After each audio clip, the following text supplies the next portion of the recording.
toward the glorious prize. Tayo po ay talagang magpe-press on, magpapatuloy toward the glorious prize ng Panginoon sa buhay nating lahat. Ang tao po ay by nature gusto ng reward. Bata pa lang tayo, nasanay tayo kapag nasa eskwela at you excel at may ginawa na ikaw ay naging maayos sa pag-aaral, ikaw ay binibigyan ng reward, ng award, ng mga kahit papel, ng mga star pa lang, para bang tuwan-tuwa ka o nilalagyan ang iyong kamay, na uso ngayon ay nilalagyan ang kamay ng mga bata ng tatak, na nag-excel siya, na doing good sa eskwela. Lahat ng tao ay by nature, we want reward, prize, na kung saan, yun ang gusto ng tao. No. Hindi, yung earthly reward ay nagbibigay sa atin ng lalong sabi nga talagang nagpupush sa atin to do better. How much more kaya yung reward sa langit? Sino po dito? You are expecting God to reward you. Ha?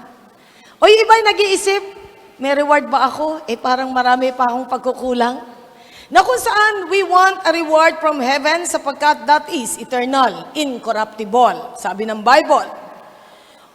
Kung titingnan po natin, what would truly compensate us with all the efforts we are doing for God and His kingdom? Ano bang makakakompensate sa ating lahat? Sa lahat ng pagpapagal natin sa kaharian ng Diyos at sa ating Panginoon? What would truly compensate us? Is there anything na masasabi mong compensated ka as you do the kingdom of God? As you, sabi nga, work in the kingdom of God, as you please your God? Is there anything that will compensate you on earth? On earth?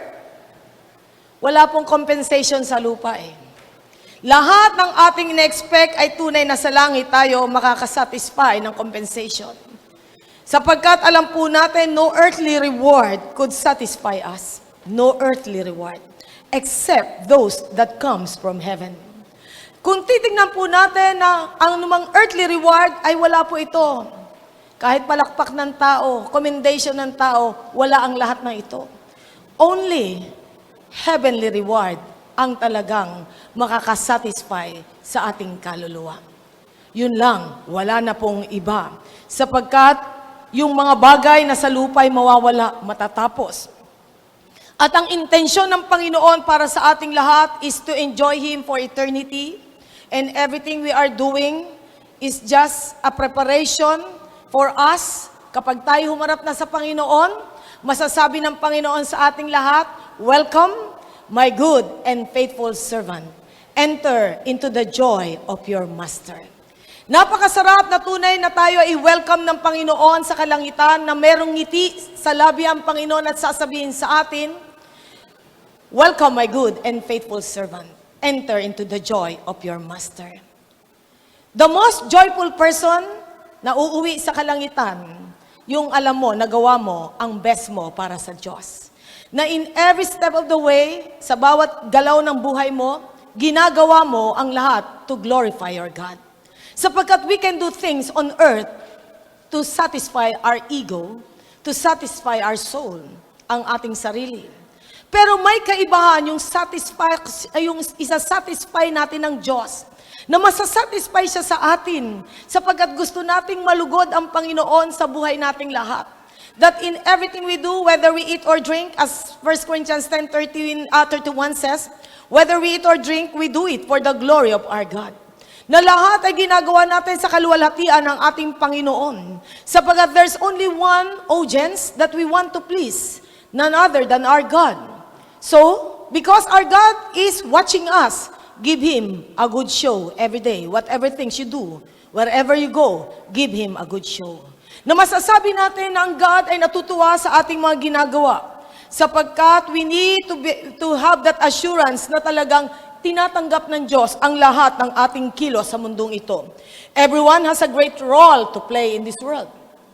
Hindi tayo pinanganak sa mundong ito na basta pinanganak ka lang, na ikaw ay basta nandito lang sa mundo. You have something to do for God and His kingdom. You are not just existing in this world for nothing, because God made you and created you for something. Na may gagawin tayo for our God. Everyone ay kinakailangan ma-discover natin kung ano ang gusto ng Panginoon sa ating lahat. At lahat po tayo na tumanggap sa Lord, He has given us the fruit of the Spirit. Kaya nga, with the fruit of the Spirit, He has given us the gift, talento. Let's activate the talents that God has given us, the giftings na ibinigay ng Panginoon sa ating lahat. Na tayo pong lahat ay binigay ng Panginoon ng gifts na kinakailangan i-exercise natin ang gifts na yan. Let's activate our faith. Na tayo pong lahat ay mag-activate ng faith natin every day. Activate natin ang fruit of the Spirit. Activate natin ang passion and compassion na ibinigay ng Lord sa atin. I-activate natin ang love for the brethren. Make every effort to do our part, blessing the heart of God every day. Let us bless the heart of God every day. Can we bless the heart of God every day? Na masasabi ng Panginoon na be-bless siya sa puso mo, sapagkat we cannot give anything to God because everything belongs to God. Lahat ay ginawa ng Diyos, lahat ay galing sa Diyos. We cannot give anything to God except your heart. Ang puso mo ang inihingi ng Diyos. Sapagkat hindi invade ng Panginoon ang iyong will. Ang gusto ng Panginoon, ibibigay mo ang puso mo sa Kanya, na ikaw ay nagkusang loob, ibibigay mo ang puso mo sa Panginoon. Kailangan gawin nating lahat yan. Tayo po lahat ay tumayo. Let's open our Bible. Let's open sa Philippians chapter 3, verse 12 to 21. Philippians chapter 3, 12 to 21. Philippians chapter 3, 12 to 21. Tayo po'y babasa. Philippians chapter 3, 12 to 21. Nandyan na po ba tayo? Okay, let's read in the screen. Diyan sa inyong Bible na hawak-hawak. Tayo po'y sabay-sabay na bumasa mula sa salita ng Diyos. Let's read together. Not that I have already obtained all this, or have already been made perfect, but I press on to take hold of that for which Christ Jesus took hold of me. Brothers, I do not consider myself yet to have taken hold of it, but one thing I do, forgetting what is behind and straining toward what is ahead. I press on toward the goal to win the prize for which God has called me heavenward in Christ Jesus. All of us who are mature should take such a view of things, and if on some point you think differently, that too God will make clear to you. Only let us live up to what we have already attained. Join with others in following my example, brothers, and take note of those who live according to the pattern we gave you. For as I have often told you before, and now say again, even with tears, many live as enemies of the cross of Christ. Their destiny is destruction. Their God is their stomach, and their glory is in their shame. Their mind is on earthly things, but our citizenship is in heaven, and we eagerly await a Savior upon there, the Lord Jesus Christ, who by the power that enables Him to bring everything under His control will transform our lowly bodies so that they will be like His glorious body. Lord God, bless every word that we will, Father God, meditate, O God. At hayaan mong bawat puso namin ay tunay na nakasuko sa iyo, O God. Thank you, Lord, in Jesus' name. Amen. Amen. Amen. Praise God. This time po makikita natin how Apostle Paul encouraged the Philippian believers kung paano talaga sila magsusuko ng buhay sa Panginoon. Na kung saan the book of Philippians, the whole book of Philippians, ay makikita natin na merong mga, sabi nga ay talagang kabuuan in summary ng book of Philippians, na tunay na si Paul ay talagang kaya siya nagtagumpay sa spiritual life niya. Meron siyang single mind. Meron siyang single-minded ang mind ni Paul. Meron siyang surrendered heart to God. Meron siyang surrendered heart to God at meron siyang submissive spirit to God.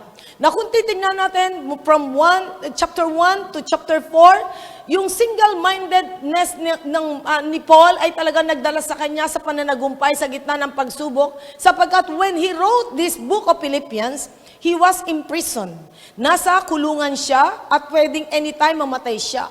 Pero kaya siya nagtagumpay writing the Philippians ng salitang, "Rejoice in the Lord always," Philippians 4:4, "Rejoice in the Lord always, and again I say to you, rejoice." Na kung saan, bakit niya na isulat ito? Sapagkat yung kanyang pagiging single-minded person, nakatuon lang siya sa Panginoon, the finisher and the author of his faith, ay sinasandigan ni Apostol Pablo ito. And then, tutunay na nakita natin na with all the struggle na meron siya, nandun ang surrendered heart na sa God. Kaya nga sinabi ni Apostol Pablo, let your gentleness be visible to all. Na yung gentleness natin ay maging visible to all, na yung karakter dyan sa susunod na verse na yan, yung karakter ng isang totoong Kristiyano ay makita sa ating lahat.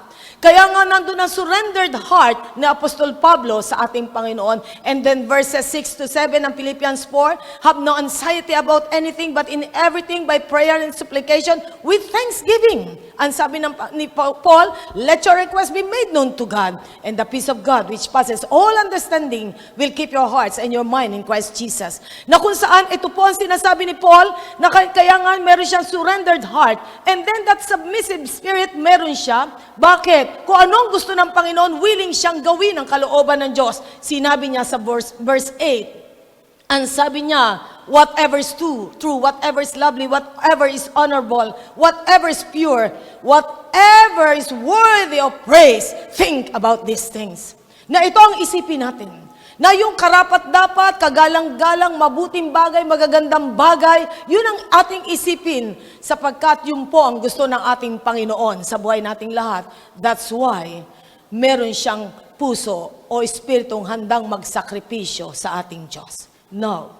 Tayo po lahat ay patuloy na we are striving hard, pressing on, na magpapatuloy tayo sapagkat alam natin we have na sabi nga talagang to declare na we want that glorious prize from heaven.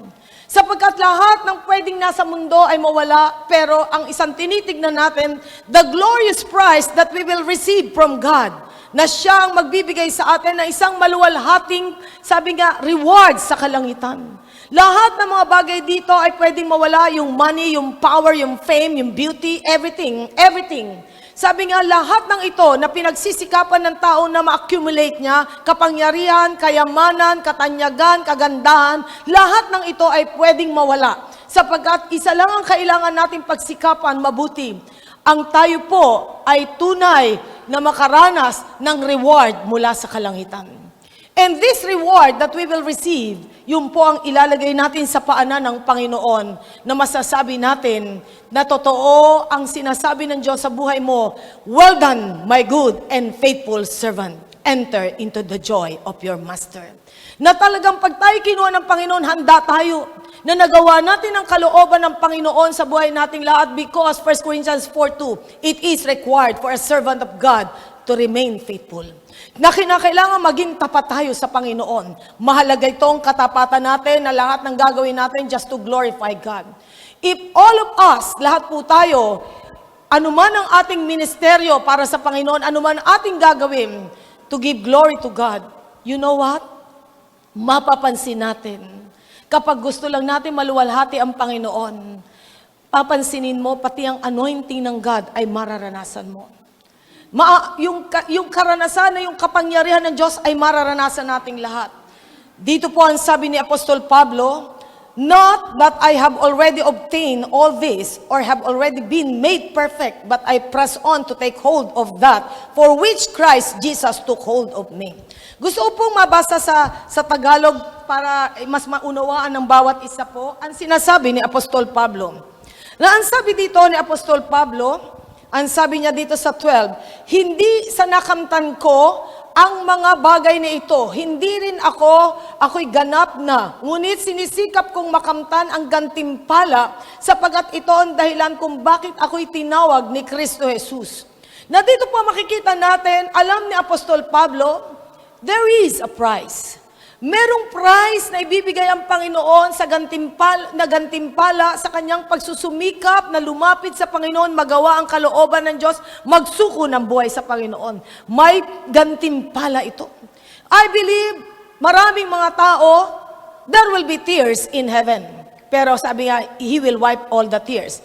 Pagdating mo sa langit, yung binabasa mo sa Biblia tungkol sa kagandahan ng kalangitan, sa kagandahan at kapangyarihan at kabanalan ng ating Panginoon, may iyak ka sa kanyang kaluwalhatian at magkakaroon ka ng time ng talagang pag-iisip na marami palang bagay na hindi mo dapat ginawa sa lupa na ngayon ay nandun ka sa presensya ng Diyos, manghihinayan ka because there will be wasted years na dinaanan mo sa mundong ito. And I just pray walang maaksayang panahon at pagkakataon o mga talentong pinagkaloob ng Lord sa ating lahat. We can be in the ministry, but it can be a wasted effort na ibinibigay natin sa Lord. How can we be sure that everything that we are doing to God is acceptable to Him?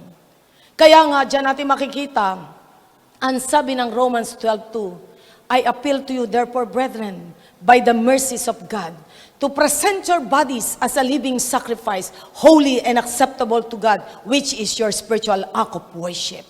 Na kung lahat ng ating gagawin ay sa pangalan ng pagsamba sa Panginoon, kaya nga pamanhik ni Apostol Pablo sa mga mananampalataya na ibigay natin ang ating katawan as isang living sacrifice, isang buhay na sakripisyo, banal, kaaya-aya sa ating Panginoon. Yun ang gusto ng Panginoon makita, everything that we do, it's worship.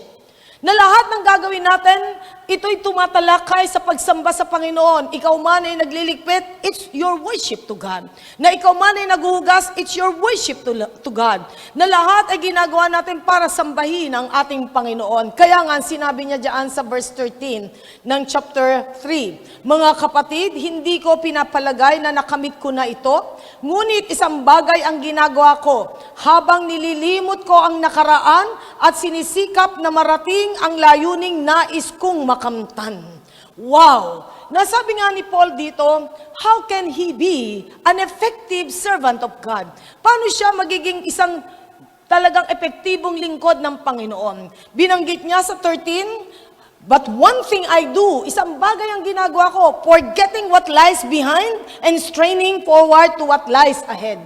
Mayroon siyang kinalilimutan at mayroon siyang pinagpapatuloy sa buhay niya. Forgetting what is, sabi nga, what is behind and straining toward what is ahead. Meron siyang iniiwanan, kinakalimutan. Sapagkat even mga mananampalataya may mga bagahe.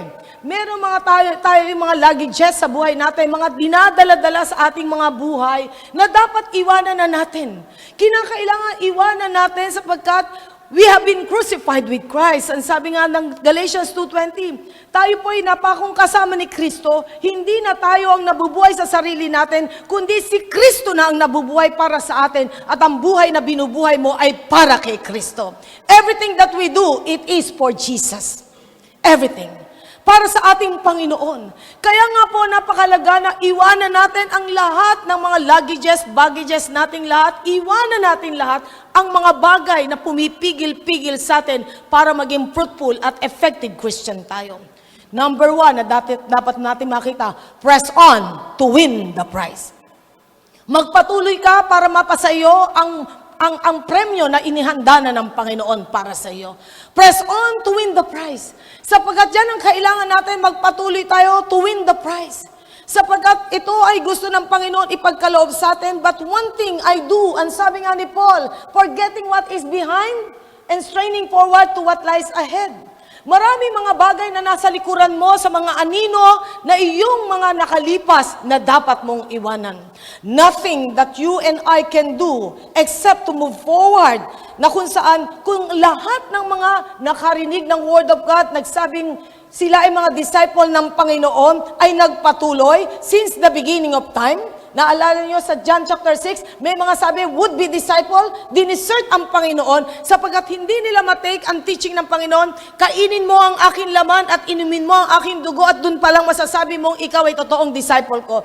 Akala nila that is a literal way na para maging disciple, inumin ang dugo at kakainin ng laman, that is cannibalism. But it doesn't mean, yun ang ibig sabihin ng Panginoon. The suffering, the sacrifices of our Lord Jesus Christ, dapat yun din ang ite-take nila. Sapagkat, it's easy to become a Christian. It's so easy. But to live the Christian life, it takes so much surrendering.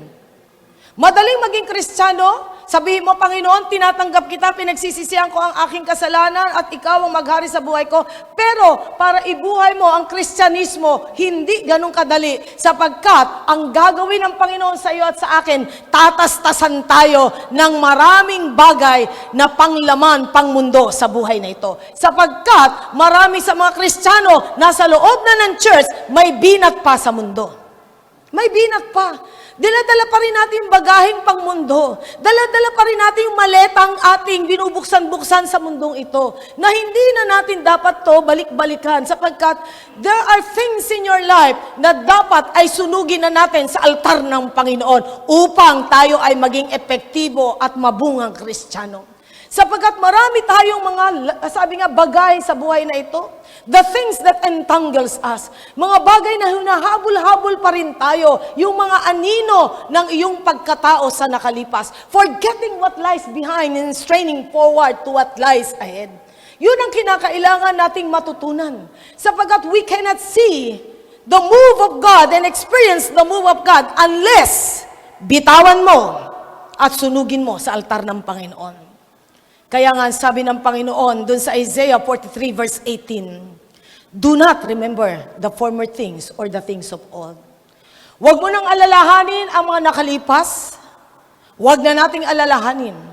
Even yung mga childhood days natin na pwedeng hurt tayo, pwede tayo may mga pains, tayo may mga dinaanang malulungkot na events sa buhay nating lahat, iwanan na natin. Mga sugatan, marami sa atin dito ay naging sugatan ka sa mundong ito sapagkat bata ka pa lang, marami ng panunugat ang mundong ito. It can be your parents na sugatan ka, it can be your loved ones na bata ka pa lang ay naging malupit na sa iyo. Na maaaring ikaw ay nagkaroon ng mga, sabi nga ay talagang masasabi natin malulungkot na events sa buhay mo. Na kailangan kalimutan mo to o ikaw ay nakaranas ng mga, sabi nga dito, ng medyo nakaapihan sa mundo ito, kalimutan mo na yun. O maaaring ikaw ay nabuhay in poverty and you resented it so much. Maaaring ikaw ay nabuhay na sobrang mahirap, maraming problema, pero hindi ka makamove on. Ngayon pinagpala ka na ng Diyos, mag-move on ka na, kalimutan mo na yung nakalipas. O maaaring may mga taong nagbigay sa iyo ng mga mapasakit sa buhay mo na until now ay humahabol sa iyong anino na hindi mo pa rin mapatawad, kalimutan mo na rin yan sapagat you cannot move on. You cannot move on. Sapagat pressing on to the prize, it means something. Surrender. Pakisabi niyo nga, surrender. Are we willing to surrender everything? Kinakailangan mag-surrender tayo sapagkat yun ang kailangan na gawin natin lahat. The only thing that will delay the second coming of our Lord Jesus Christ ay yung mga Kristiyano na hindi pa rin maka-press on, maka-move on sa mga things na gusto ng Panginoon. Sapagkat if we cannot move on and press on, even ang testimony natin ay mababahiran. Hindi magiging makapangyarihan ang patotoo mo sapagkat nabubuhay tayo sa nakalipas. Kinakailangan ng nakalipas ay baon natin sapagkat sabi ng Panginoon doon sa 19, I am doing a new thing. Isaiah 43:19, I am doing a new thing in your life. Can you not perceive it? I will make a way in the wilderness and rivers in the desert. Yes, nagkaroon ka ng disyerto, dumaan ka sa masalimuot na pamumuhay. But you know what? Yung mga malulungkot na event sa buhay mo, kapag natutunan mong tignan ito, meron tamang pananaw, you will make that a stepping stone, not a stumbling block, and you will come closer to God. Yun ang pinakamaganda. Sino kaya sa atin ang na-spare sa mga hurts and pains of this world? Meron bang hindi nasaktan sa mundong ito? Pakitaas nga ang kamay na hindi ka nasaktan. Sino dito ang nasaktan sa mundong ito? Pakitaas nga ang kamay na nasaktan sa mundong ito. Sa mga people around you, nasaktan ba kayo? Mga teacher? Ha? Mga kamag-anak, kaibigan na ikaw ay napagtaksilan ng kaibigan? Na kung saan dyan natin ang mga hurting words na natanggap mo? Sino dito ang talagang aaminin mo? I was hurt. Ha? Totoo yan eh. Kung hindi natin maaamin na tayo ay nasugatan, parang nando tayo sa denial period that God cannot heal you unless you accept the truth. Hindi mo ma-accept yan. Even in the ministry of deliverance, yung pinag-uugatan ng mga dahilan ng karakter ng tao, meron dahilan yun. Kaya maraming tao hindi makalaya, they don't want to be delivered. They don't want to be healed. Kaya nga napakalaga ito. Kaya nga sabi ni Paul, forgetting what is behind and straining forward to what lies ahead. Yun ang gagawin natin. Kalimutan natin lahat ng mga nakalipas. Alam nyo yung mga nakalipas, ang daming dapat sunugin eh. Sa inyong bahay, pag kayo nagligpit, ang daming mga bagay na nasa inyo, gusto nyong dispatchahin. Sapagkat, kalat lang at pabigat lang at mahirap pa, nag-accumulate ka, nag-ano pa yan ng mga cabinet mo, sabi nga, nag-take pa ng space sa cabinet mo, basura lang pala. And then, pag nag-alis ka, pinatapon mo na o pinamigay mo, wow, what a great relief! Dahil lumuwag ang iyong cabinet at marami ka pang pwedeng ilagay na mas maayos na gamit na hindi katulad ng dating gamit na amoy naktalina. Di ba? Yung mga lumang gamit. Na many times, ganun din tayo sa ating sarili. Mahilig tayong maging hoarder. Nag-iipon tayo ng mga bagay na hindi dapat ipunin. Amen? Kaya nga lahat ng mga bagay na dapat nating talikuran na natin. God is doing a new thing in your life. Can we not perceive it? Ang sabi nga, He is making a way in the wilderness and rivers in this desert. You cannot experience to flow with the river and to experience to drink with the river of God unless you forget all the past. Unless. Kalimutan mo ang lahat na nakalipas. You will never enjoy to drink in the river of God, to flow in the river of God, to give your backbone a holiday unless you leave behind everything. Maraming bagay sa buhay ng tao ay ganyan. As you grow old, maraming basura sa buhay mo.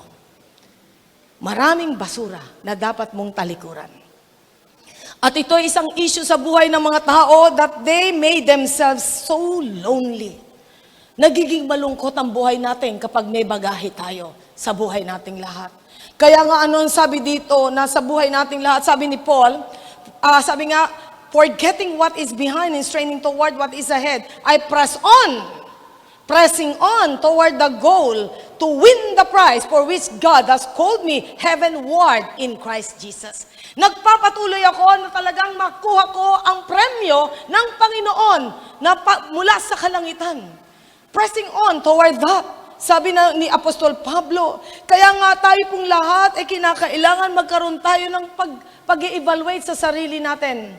Meron pa rin ba akong mga bagaheng binibitbit? Marami pa bang mga bagay na basura sa buhay ko? Marami pa bang mga waste na nasa buhay ko that draws the waste in me na kailangan ialis ko na? Alam po ba nyo na may mga taong pag pinagmasdan mo ay parang may nakalawit na bitterness? May mga taong dito naman ay anger.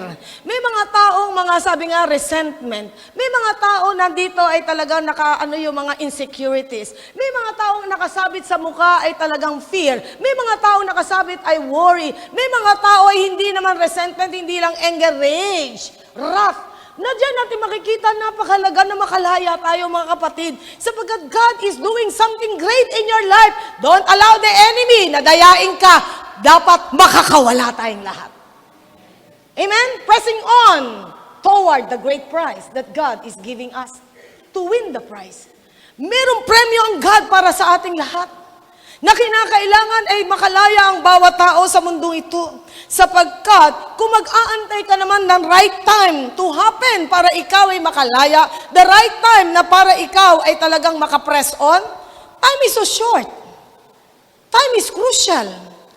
Time will not happen kapag ito ay nakadepende sa timetable mo. Sapagkat, alam naman natin, your timetable is not God's timetable. Alam ng Panginoon kung kailan eh. At if God is moving, then, let God be God. Can you say it? Let God be God. Will you convince the heart of God as you say those words? Let God be God, na walang buhay? Let God be God. Na kinakailangan hayaan natin ang Diyos ay maging Diyos. Pansinin natin sa buhay nating lahat, gusto natin ang talagang enjoy natin ang Christian walk natin. Do you want to enjoy your life? Do you want to enjoy your Christian walk with God? Pakisabi mo sa katabi mo, tanggalin mo lahat ng bagahe. Lahat ng basura, itapon mo. Sunugin natin sa paanan ng Panginoon. Sunugin natin. Alam niyo kung bakit? Talaga naman ang Panginoon, talaga naman fire starter siya. Pag sinunog niya ang lahat sa buhay mo, ang matitiray siya lang. Di ba? You know what? Ang God is arsonist. Susunugin niya lahat ng basura sa buhay nating lahat. Oh, bakit? Parang meron kayo na-identify na word ha. Arsonist. Di ba? Talagang, sabi nga talagang, iba naman, arsonist, talagang sa galit, kaya nag-aarson. Di ba?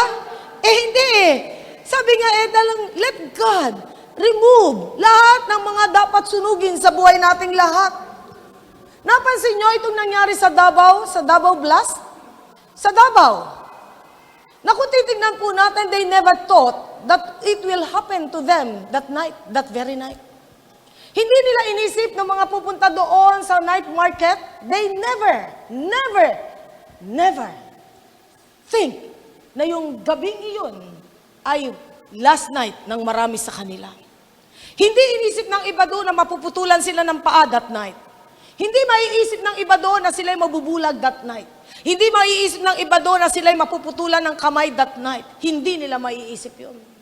Hindi maiisip ng iba doon na kasama niya yung kanyang mag-ina, yung kanyang anak na lalaki na 12 years old, na sila'y mamamasyal at siya naman ay pumunta somewhere, naiwan ang kanyang mag-ina, nagpapamasahe, biglang nagkaroon ng bomb blast. Uuwi pala siya, nang iuwi niya pala sa bahay nila ay bangkay niyang mag-ina. Ano ibig sabihin dito? Hindi mo alam ang buhay mo at hindi ko alam ang buhay ko. No. Sa bawat araw ng buhay mo, gusto ng Panginoon, magkaroon tayo ng evaluation. God, may mga bagay ba na dapat makakawala na ako? Straining forward to what lies. Sabi nga, ahead sa ating lahat. Nakalimutan natin forgetting what lies behind and straining forward to what lies ahead. Nantignan natin kung anong ginagawa ng Panginoon sa buhay nating lahat. Na kung saan dito po makikita natin sa buhay nating lahat, every day, you have to be ready to step to eternity. Every day, hindi lang itong mga old people ang dapat naghahanda para to step to eternity. Even the young people, yung mga middle age, yung mga dapat nagtalagan tayo ay nag-iisip na we need to be prepared to step to eternity anytime. Ang pinakamahirap, you are prepared to step to eternity. Pero ang tanong, dalawa lang ang pwesto. Hell or heaven? Langit o impyerno ang pupuntahan ng tao? Ang tanong sa maraming mga tao, that people, na 14 people na namatay, 14 people, tama ba? 14? Na namatay doon sa blast na yon? Ilan doon ang mananampalataya? Ilan doon ang mananampalataya? Napakahirap isipin na meron doon ay namatay na talagang hindi nila alam that night, their very soul ay haharap na sa Diyos. Merong isang tatay nung time na nawala yung kanyang ina, yung kanyang asawa, yung kanyang anak, ito ang kanyang interview sa kanya. Nung time na nakita niya sugatan ng kanyang anak, tsaka yung kanyang asawa na talagang, I don't know, basta, ang sabi niya ganon, Lord, kung talagang kalooban mo pa rin na siya'y mabuhay, Panginoon, mag-miracle ka. Pero ang sabi niya sa susunod na statement niya, pero kung sila'y kukunin mo, thy will be done. Thy will be done. But you know what? Awang-awa ako doon sa tatay na yun. Yung asawa niya, yung anak niya, biglang nung gabing yun, pumunta sila maayos, pagkatapos pag-uwi niya, wala na pala. Napakalaga sa buhay nating lahat na tayo'y magkaroon lagi ng evaluation. Am I doing things for the glory of my God? Na kapag tayo natulog, iisipin natin, Lord, nagawa ko ba, na-accomplish ko ba ang gusto mo para sa buhay ko? O ako'y naglakwatsa lang sa mundo, nagliwaliw, naging naaliw at nabaliw sa mundo. Na purong pangmundo ang ginawa mo ba, na ito ba ay meron talaga bang itong sa Panginoon, sa kalangitan? Sapagkat kailangan nating lahat na magkaroon ng evaluation sa buhay nating lahat. Magkaroon tayo ng evaluation sa buhay nating lahat. Paul in this book gave us the right perspective how to live a meaningful life. Paano tayo magkakaroon ng isang buhay na meaningful, significant in this world?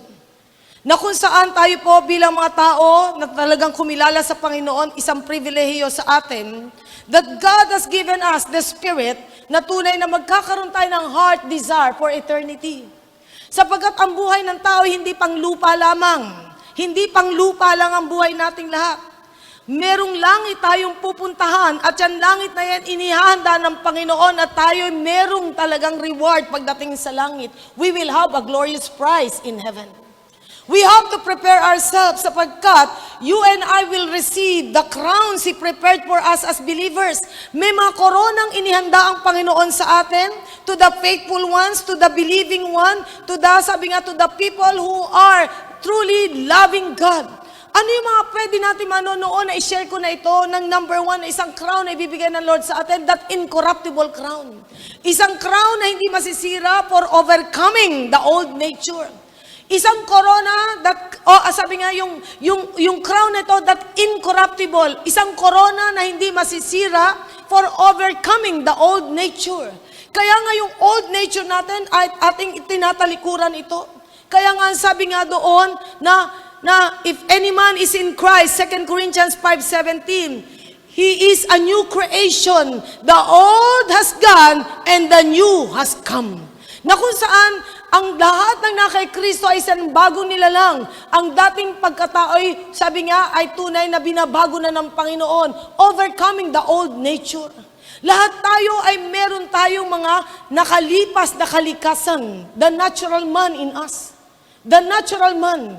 At nung ikay nakakilala sa Panginoon, you became the spiritual man. Pero along the way of your walk with God, very, very true, pwedeng magkaroon tayo ng carnality again, the carnal man. Nagiging fleshly man ka na naman.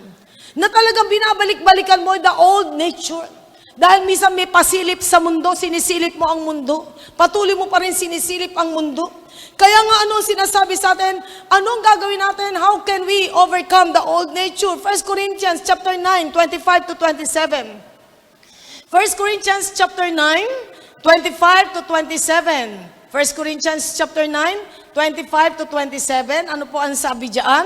Okay. Okay, 24 to 27 na. Basahin natin 24 to 27. Sabi po diyan, do you not know that in a race all the runners run, but only one gets the prize? Run in such a way as to get the prize. 25. Everyone who competes in the games goes into strict training. They do it to get a crown that will not last, but we do it to get a crown that will last forever. 26, therefore, I do not run like a man running aimlessly. I do not fight like a man beating the air. 27, no, I beat my body and make it my slave, so that after I have preached to others, I myself will not be disqualified for the prize. Na kung saan dito po makikita natin sa ayon sa sinabi ni Paul, lahat po tayo kasama sa takbuhan na ibinibigay ng Panginoon. We are all holding the baton in these last days. Hawak natin the last baton in these last days. As we run the race, we can see Jesus doon sa kaduluduluhan, waiting for all the runners to finish the race. Tayo po ay inaantay ng Panginoon na matapos natin ang takbuhan. And then, ang sabi nga, isa lang ang tatanggap ng premyo sa takbuhan sa earthly takbuhan. Nung panahon na ito na sinulat ni Apostol Pablo, ang prize ng mga athlete, ng mga Olympians at that time, dahon lang ng laurel. Dahon lang ng laurel ang pinaglalabanan nila noon eh. Hindi katulad na ngayon. Ang mga premyo katulad nitong si Diaz, milyon. Noon, ang labanan ay dahon lang ng laurel ang pinaglalabanan. Pero sila'y tumatakbo ng talagang masigasig na takbuhan. Pero ang sabi nga dito ni Apostol Pablo, they go with the strict training. May training. Tayo man ay may training tayo sa spiritual life nating lahat. May training tayong dinadaanan para sa gano'n mapunta sa atin ang premyo. Sabi nga, I do not run aimlessly. Hindi ako sumusuntok. Sabi nga, hindi ako tumatakbo ng walang layunin. Every day, God has a purpose in your life. You do not fight as man beating the air. Na parang ikaw ay suntok sa hangin ng buhay mo. Suntok lang, walang ginagawa, walang contributing factor in spiritual life mo. Kaya nga ang sabi dito, I beat my body and subdue it because after preaching the gospel, I might be disqualified. Baka we know something about the word, pero disqualified tayo sapagkat hindi natin kinrucify ang old nature natin. Mga kapatid, kailangan natin i-crucify ang ating dating buhay. Sapagkat ang dating kalikasan natin ay nagpupumilit mabuhay muli. Nagpupumilit na mag-resurrect muli ang ating dating pagkatao. Kaya nga yung mga dating pagkatao ay dapat mawala sa ating lahat. Kinakailangan mawala. Sino dito? Ang nung dating pagkatao ay suplada ka. At ngayon, ay talagang approachable ka na. Okay. Kasi para sabi ng mundo, alam mo, Asian suplada. Maganda tignan ng supladita. Di ba? Okay, pero hindi. Okay. Sino dito, ang dating pagkatao mo ay farmer ka? Mapagtanim ng galit. Tanim ng tanim. Sino dito nagtanim ng galit minsan? O pakitaas nga ang kamay ng mga nagtanim ng galit minsan? O, taas nyo nga ang kamay nyo, yung mga talagang birila, mag-sprite naman kayo. Ha?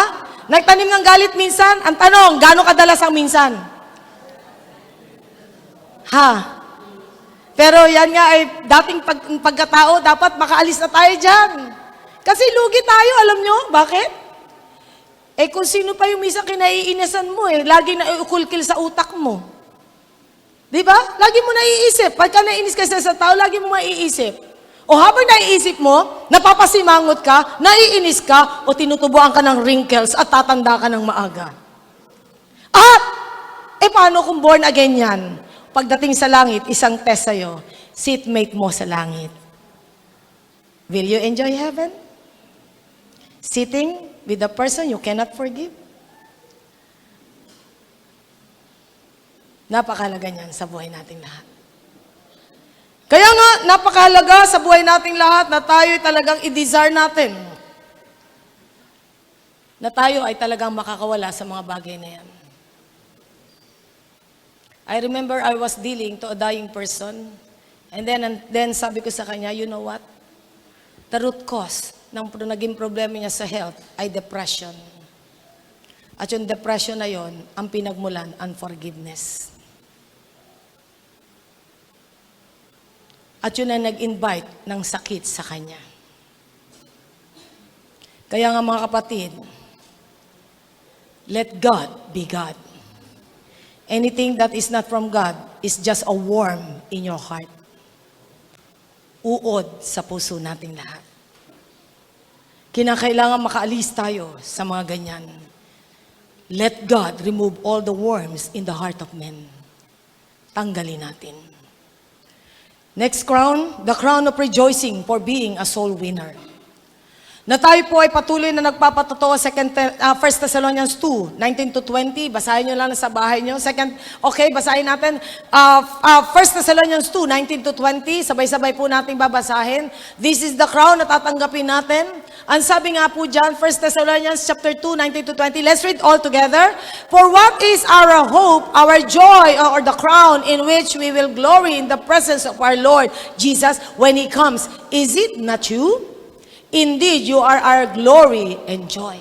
Ang sabi ni Paul sa mga taga-Tesalona, hindi ba kayo ang aming mga korona na talagang nadala namin kayo sa Panginoon? You know what? As a soul winner, nagdadala tayo sa paanan ng Panginoon ng mga kaluluwang inilalapit natin. At you know, ito po ay talagang isang korona, being a soul winner, may crown tayo, being a soul winner. Nadala mo ang kaluluwa sa Panginoon and you will never be happy going to heaven unless there's somebody following you. Hindi ka magiging masaya pumunta sa langit kung alam mo na meron kang dapat na sharean na hindi mo na sharean ng Word of God. And you know what? The only thing na talagang magkakaroon ka ng talagang heart to share the Word of God, have that passion and compassion for people. Number 3, a crown of life for enduring persecutions and trials. Isang corona na talagang na-endure mo ang mga persecution at trials. Na talagang may mga trials, hindi, it doesn't mean as you receive Jesus Christ, you will only, sabi nga talagang higa ka sa bed of process. Sa time na ikaw tumanggap sa Lord, there will be trials and persecution. Lalo na pag sumunod ka na sa Panginoon, there will be so much thorns, so much pain, so much talaga trials in your life. Minsan nag-usap nga kami ni Josie Ledesma, sabi ko, Jo, hindi ganun kadali magpastor, ano? Ay, oo naman, Sol. Sapagkat dyan natin makikita, meron akong ministera na pastor na talaga lalaki pa to, nag-iyak siya dahil sa mga problemang dinadaanan niya. Kaya nga dyan natin makikita na talagang napakahirap. Kinakailangan magkaroon tayo ng talagang to endure yung mga persecutions and trials sa buhay natin sapagkat those who follow God, sabi nga sa 2 Timothy 3:12, those who lives in righteousness will be persecuted. Sapagkat the more na gusto mo na maging matuwid sa Diyos, lalo kang ipe-persecute. Sapagkat nakakasilaw ang liwanag mo and they will never like what you are, sabi nga, desiring for God. Everyone who wants to live a righteous life will be persecuted. Mape-persecute ka. Mape-persecute ka. Kaya nga po, napakalaga niyan. And then, for a crown of righteousness for eagerly waiting for His second coming. 2 Timothy 4:8. May corona ang mga masigasig nag-iintay for the second coming of our Lord Jesus Christ. And you know what? Kailan ba darating si Jesus? Can you answer this question? Kailan darating si Jesus? Ha? How soon is soon? Can you see the signs? The signs of the times? Nakikita na ba natin mga sinyales ng panahon na nagbabadya that Jesus is coming? That the King is coming? Yes, He is coming very, very soon. At hindi niya sinabi kahit kanino kung kailan siya darating. He will come like a thief in the night.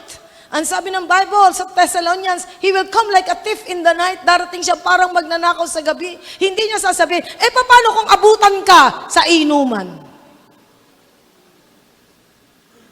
Paano kung abutan ka na mali ang iyong ginagawa?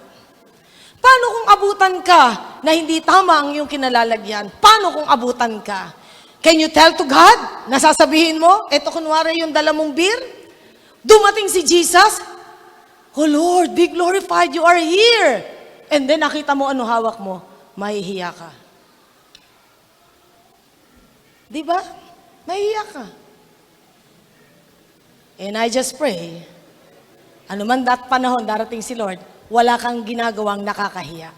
Amen? Pakisabi mo sa iyong katabi, kaya nga, ayusin mo na buhay mo. Baka abutan ka ng Panginoon na wala ka sa tamang pamumuhay. Napakahirap yan.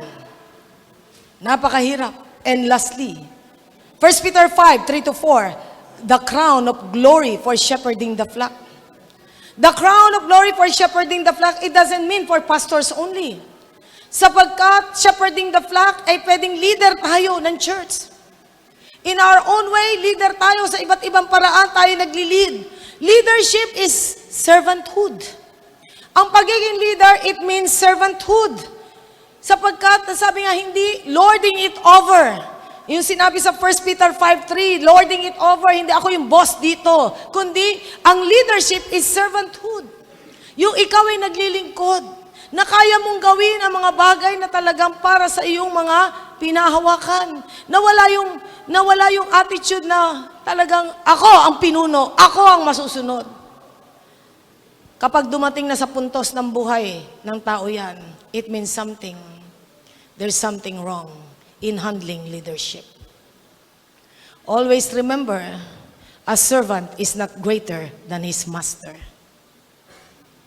Ang Panginoong Hesus, nung nagkatawan tao, ang sabi niya sa mga disciple, huhugasan ko ang inyong mga paa. Yan ay ginagawa ng pinakamababang lingkod sa tahanan kapag ikaw ay host.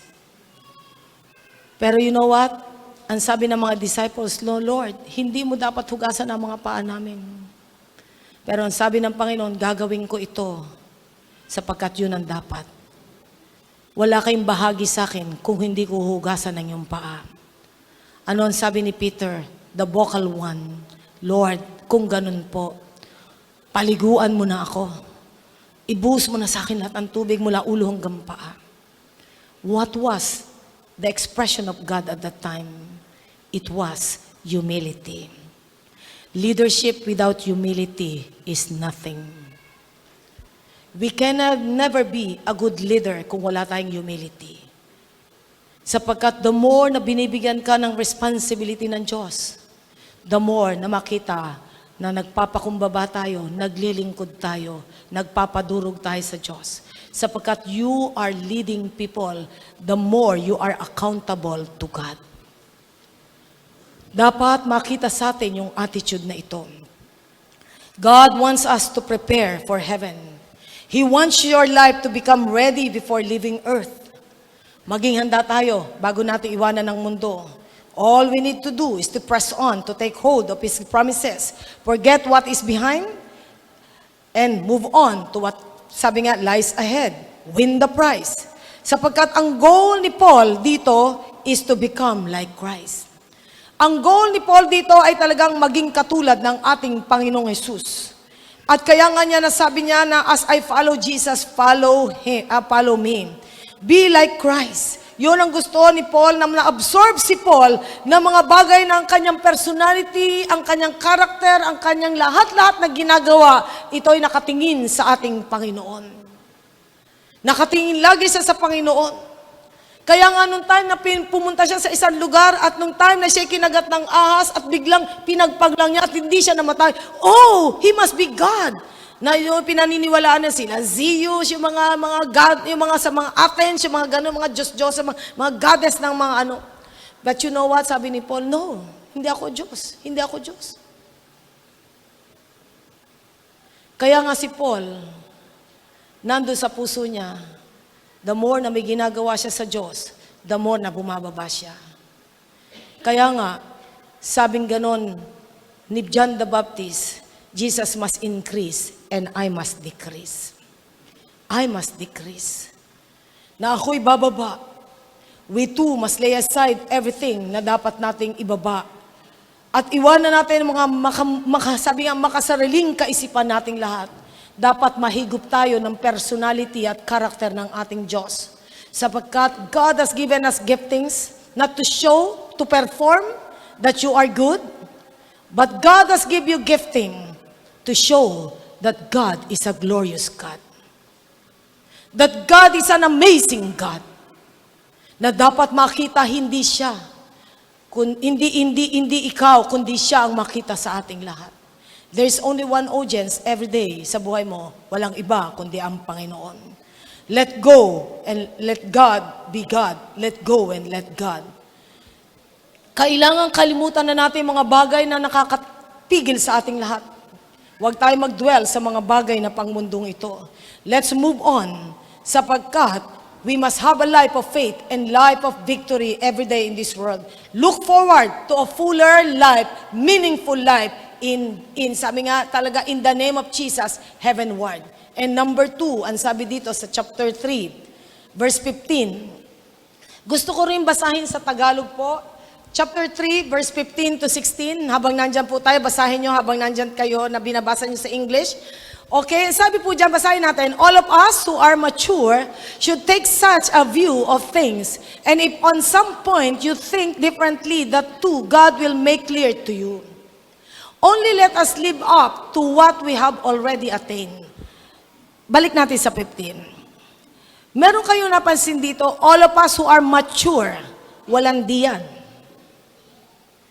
All of us who are mature, walang diyan. Na ibig sabihin dito, pag nilagyan ng di, tapos na. Ang gagawin ng Lord sa'yo, finished product ka na, uwi ka na. Na ibig sabihin, hindi pa tapos ang Lord sa atin. Marami tayong immaturity in this world. Sino dito, may mga immature ways pa rin? Immature thought, immature ways. Pakitaas ang kamay ng mga may mga immaturity. Ha? Marami pa rin ba tayong immaturity sa mundong ito? Yes. Totoo po yan. Biglang magugulat ka, ba't mo ginawa yun? Ba't mo sinabi yun? Ba't marami kang bagay na immaturity sa mundong ito? But you know what? Totoo naman. With all our immaturity, ang tangi lang tatakip dyan, pag-ibig ng Diyos. Kaya nga sa 1 Corinthians 13, when I was a child, I spoke like a child, I reasoned like a child.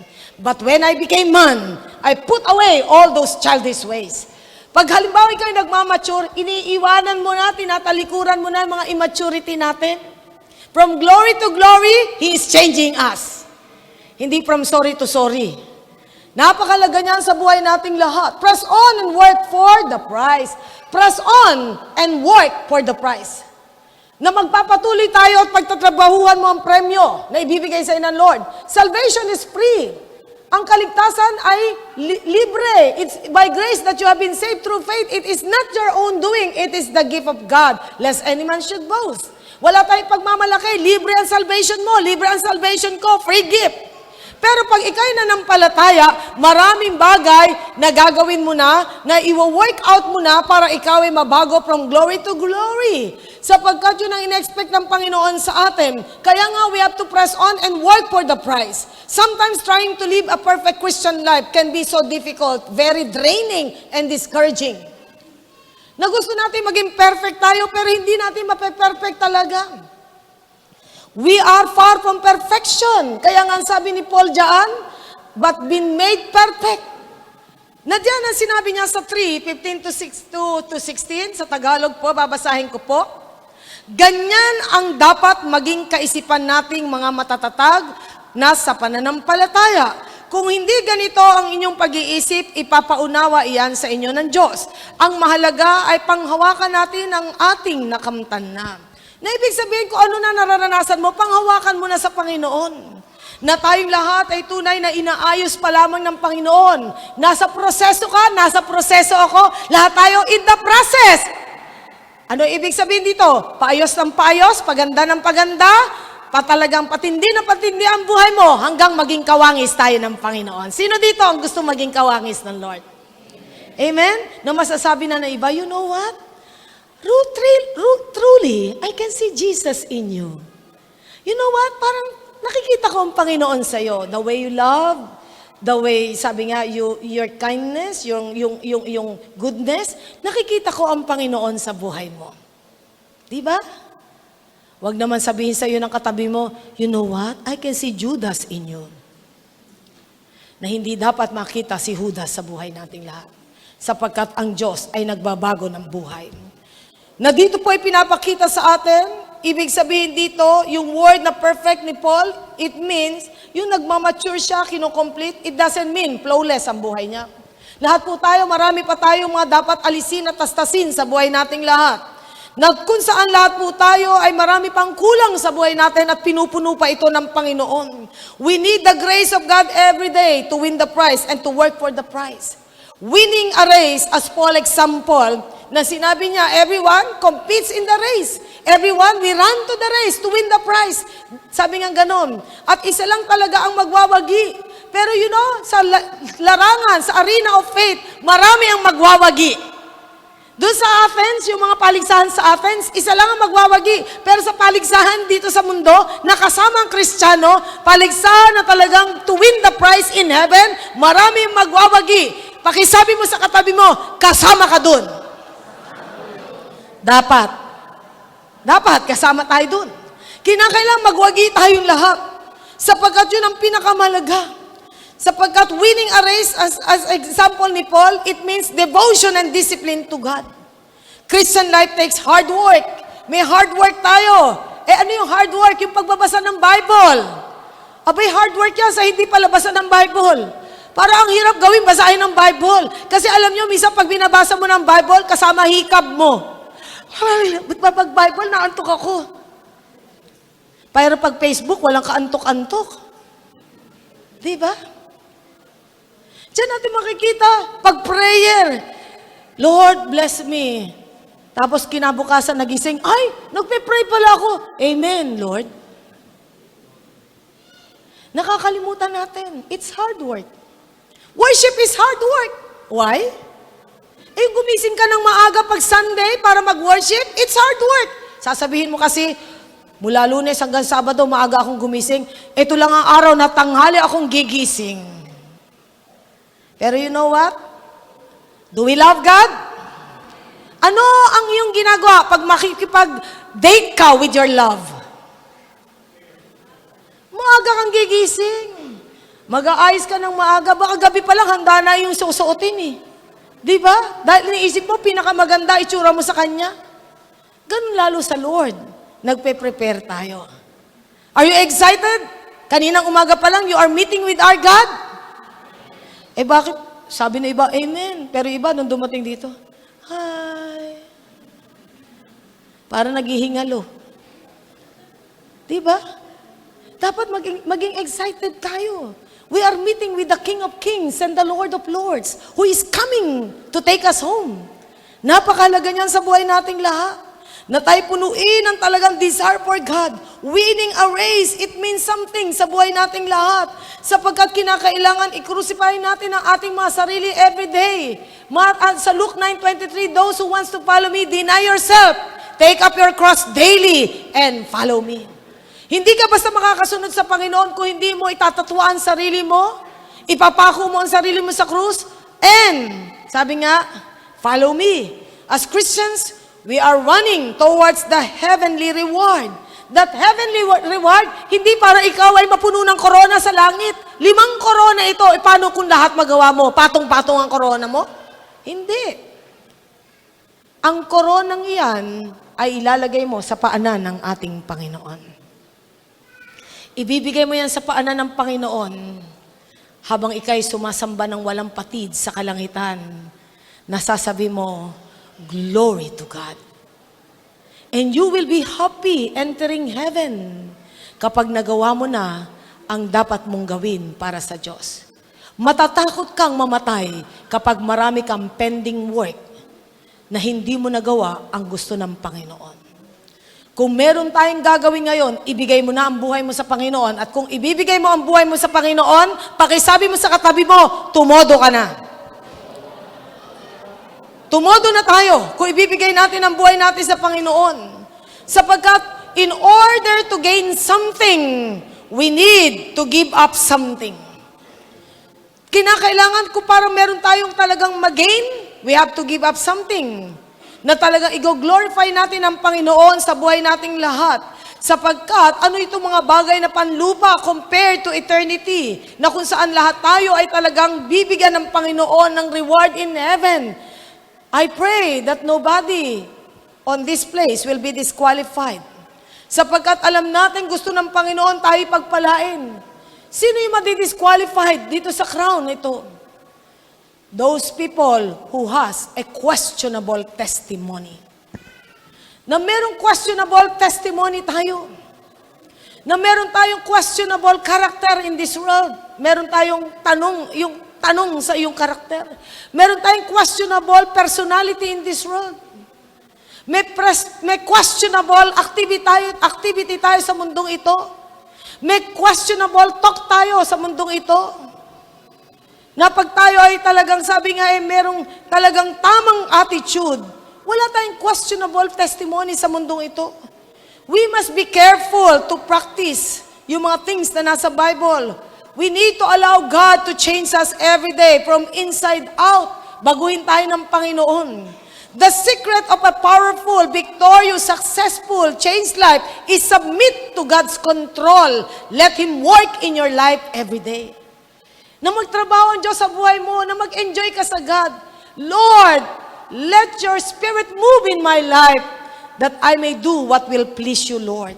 Na makakalugod sa iyo, Panginoon. Nakakalungkot, maraming mga Kristiyano. Ay, ang testimony. Kamusta pa tayo? Yung nakakakilala sa atin, ano ang patotoo natin? Sa iyong office, sa school, ano pagkakilala nila sa iyo? Kung ikaw ay teacher, ano ang pagkakilala ng estudyante sa iyo? Sila ba'y napalapit sa Diyos o sila'y napalayo sa Diyos? Dahil may foul jokes pa. Tandaan natin, hindi dapat, mga kapatid. Let's give this nation, these people, the greatest testimony that when they remember you, sasabihin ng estudyante mo, sasabihin ng ka-office mate mo, napalapit ako sa Diyos dahil sa taong yan. I just pray, mga kapatid, gamitin ang buhay mo at gamitin ang buhay ko. Maraming tao mahamon dahil kahamon-hamon ang buhay nating lahat. Amen?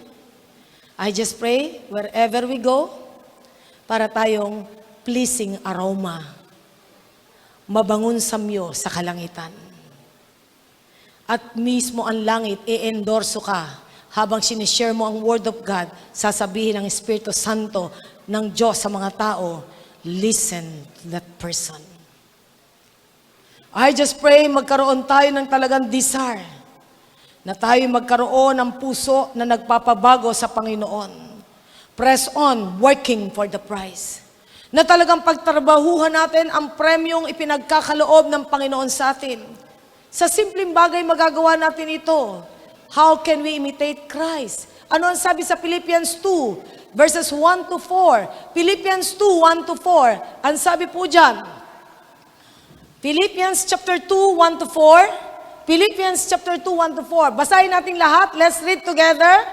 If you have any encouragement from being united with Christ, if any comfort from His love, if any fellowship with the Spirit, if any tenderness and compassion, then make my joy complete by being like-minded, having the same love, being one in spirit and purpose. Do nothing out of selfish ambition or vain conceit, but in humility consider others better than yourselves. Each of you should look not only to your own interest, but also to the interest of others. Na lagi mong titignan ang interest ng iba. Natitignan mo ang iba'y mas magaling kaysa sa'yo. Pag tayo po ay nakaisip na pinakamagaling na tayo, that's the end of everything sa buhay nating lahat because pride enters in. Kinakailangan makita natin na tayo bumababa araw-araw. The more you know Christ, the more na sinasabi mo, I am nothing, Lord. I am nothing. The more. I just pray na lalo nating makilala ang Panginoon yung halimbawa niya sa buhay nating lahat. Sapagkat tayo po lahat ay tinawag ng Panginoon to give this world the best example of Christianity. Do nothing out of selfish ambition or vain conceit, but in humility count others better than yourself. Pakisabi mo sa katabi mo, you are better than me. At kung may sama ng loob, sabihin mo sa kanya, you are better than me. Kinakailangan na makawala tayo. We must, sabi nga talaga, ang ating kapatid ay better than us. Alam nyo, kahit maliliit na bata, may matututunan kayo dyan. Sa maliliit na bata, may matututunan at matututunan tayo sa mga bata. Kaya nga dyan natin makikita na talagang ang buhay natin ay punong-puno ng katotohanan. Naalala ko si Nanay Lourdes nung buhay siya. Ang sabi nila, Nanay Lourdes sa akin,